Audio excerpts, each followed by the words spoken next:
আসসালামু আলাইকুম। এক্সপার্ট হলিডের পক্ষ থেকে সবাইকে জানাই অনেক শুভেচ্ছা। আজকের ভিডিওতে আপনাদের ধারণা দিব যে নিউজিল্যান্ড ভিজিট ভিসা রিজেকশনের কৌশল কিভাবে আপনি অ্যাপ্লাই করবেন। অর্থাৎ আপনি যখন অ্যাপ্লাই করছেন আপনার ভিসা যেন প্রথমবারেই অ্যাপ্রুভাল আসে, এজন্য আপনাকে কি কি পন্থা অবলম্বন করতে হবে। সো যারা নিউজিল্যান্ড ভিসা নিয়ে একটু ইন্টারেস্টেড, অবশ্যই পুরো ভিডিওটা দেখার চেষ্টা করবেন। আশা করি আপনার রিজেকশন থেকে অ্যাপ্রুভালটা খুবই ইজিলি আপনি পেয়ে যাবেন। সো ফার্স্ট অফ অল, আপনারা নিউজিল্যান্ড সম্পর্কে জানেন, যারা একটু রিসার্চ করেছেন, যে নিউজিল্যান্ডে কিন্তু আমাদের জন্য ই ভিসা প্রোভাইড করছে।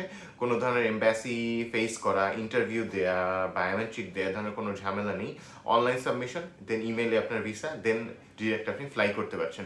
সো খুবই সহজ কয়েকটা স্টেপ, বাট ইন বিটুইন আপনাকে যে কাজটা করতে হবে, যখন আপনি অ্যাপ্লাই করছেন অবশ্যই আপনার ওর রিকোয়ারমেন্টটা ফলো করতে হবে। নাহলে আপনি যদি একটু ছোটোখাটো ভুল করেন আপনার ভিসাটা রিফিউজ হয়ে যাবে।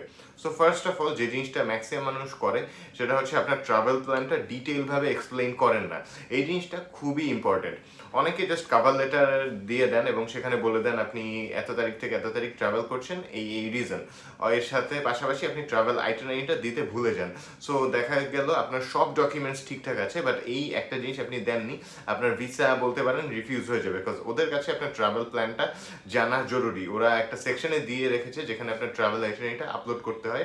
ওখানে অনেকে এই জিনিসটা করেন না। সো এটা করা যাবে না। কেন করা যাবে না? কজ নিউজিল্যান্ডে আপনি ঘুরতে যাবেন বাংলাদেশ থেকে। সো ওরা জানতে চাইবে আপনার মোটিভটা কি, আপনি কি আসলেই ট্যুরিস্ট হিসেবে আসছেন কিনা, ট্যুরিজমের জন্যই আসছেন কিনা, নাকি আপনার তাদের দেশে থেকে যাওয়ার প্ল্যান আছে। সো এই জিনিসটা আপনাকে বুঝাতে হবে আপনার ডকুমেন্টসের মাধ্যমে। ওরা আপনাকে প্রশ্নও করছে না, ওরা আপনাকে দেখতেও পাচ্ছে না, বাট কীভাবে ও আপনাকে অ্যানালাইসিস করবে বা যাচাই করবে বা এক্সামিন করবে, সেটা হচ্ছে আপনার ডকুমেন্টস দিয়ে। সো আপনি চেষ্টা করবেন আপনার ডকুমেন্টসগুলো যেন ওভারঅল একটা স্ট্যান্ডার্ড মেনটেন করে। সো আপনি সেই অনুযায়ী কভার লেটার এবং এর পাশাপাশি একটা প্রপার ট্রাভেল আইটিনারি, যেখানে আপনার এ টু জেড কত তারিখ থেকে কত তারিখ আপনি নিউজিল্যান্ডে স্টে করবেন এবং কোন কোন শহর ঘুরবেন, কোন কোন দিন কোন কোন প্লেসেস ঘুরবেন, এগুলো দিতে হবে। সো এই গেল একটা ব্যাপার, এই জিনিসটা মাস্ট আপনাকে দিতে হবে। আর একটা ব্যাপার হচ্ছে আপনার ফাইন্যান্সিয়াল সিচুয়েশনটা রিপ্রেজেন্ট করার জন্য ব্যাংক স্টেটমেন্ট দেওয়ার কিন্তু সুযোগ আছে, বাট আপনি এখানে চেষ্টা করবেন ব্যাংক স্টেটমেন্টগুলো আলাদা আলাদা দিতে। আপনার যদি একাধিক ব্যাংক অ্যাকাউন্ট থাকে, আপনি একাধিক ব্যাংক অ্যাকাউন্ট আলাদা আলাদা পিডিএফ করে আপলোড করুন। এখানে সবগুলো একসাথে দেওয়ার কিন্তু কোনো প্রয়োজন নেই। সো এখানে অনেক টেকনিক্যাল ব্যাপার আছে, বিকজ নিউজিল্যান্ডে আপনি অনেক ডকুমেন্টস সাবমিট করার সুযোগ আছে। সো আপনি টেকনিক্যালি ওভাবে আগান। আপনার ডকুমেন্টস যদি বেশি থাকে, আপনি ডকুমেন্টসগুলো আলাদা আলাদা পিডিএফ করুন। সব ক্যানাডার মতো সব একসাথে করতে হবে, ব্যাপারটা কিন্তু এরকম নয়। সো এই ভুলগুলো অনেকেই করে বসে থাকেন। সো এগুলো করা যাবে না। সো এগুলো আপনারা নিজেরা করতে পারলে অবশ্যই নিজেরা করবেন, বাট যদি কোনো এজেন্সি বা আপনার ট্রাস্টওয়ার্দি কোনো পার্সন থাকে তাদের কাছ থেকে করাতে পারলে সেটা বেটার হয়। একজন এক্সপেরিয়েন্সড পার্সন এই কাজগুলো করলে আপনার প্রথমবারই অ্যাপ্রুভাল আসার সম্ভাবনা অনেক বেশি থাকবে।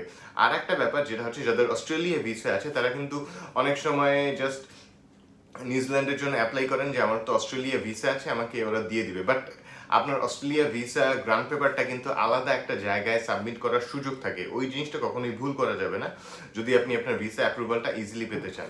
সো বেসিক্যালি এরকম অনেক ছোটোখাটো ভুল আপনারা অনেকে করে বসেন এবং আপনার রিফিউজালটা চলে আসে। সো এই জিনিসগুলো এড়ানোর জন্য আপনাকে কিছু কৌশল অবলম্বন করতে হবে, যেগুলো আমি বললাম। এর বাইরেও অনেক টেকনিক আছে। সো এগুলো সম্পর্কে যদি আরও ধারণার প্রয়োজন হয়, চাইলে সরাসরি ভিজিট করতে পারেন আমাদের অফিসে, বা কল বা নক করতে পারেন স্ক্রিনে দেওয়া নাম্বারে। সবাইকে অনেক ধন্যবাদ।